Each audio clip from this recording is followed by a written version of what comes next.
এই বলো তোমার বাবার নাম কি? তিত মিয়া।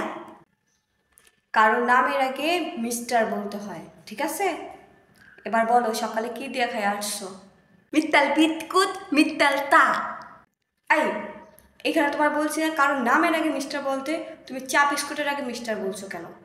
তৈলেন দে নামে লাগে মিত্তাল কইতে বিদ্যুৎ তো নাম। আচ্ছা, বই বের করো। বলো রামায়ণ কার রচনা? দানি তুলমি কি মুন্নি। কি বলো এসব? কইতেন না খালাপ কথা কইতে না, বাল তো থালাপ কথা সবাই দালা দালি দেয়, তাই তুলমি কি মুন্নি বাল্মীকি না। এত বাল পাকনা পোলাপান, আবার এত চুল পাকনা পোলাপান।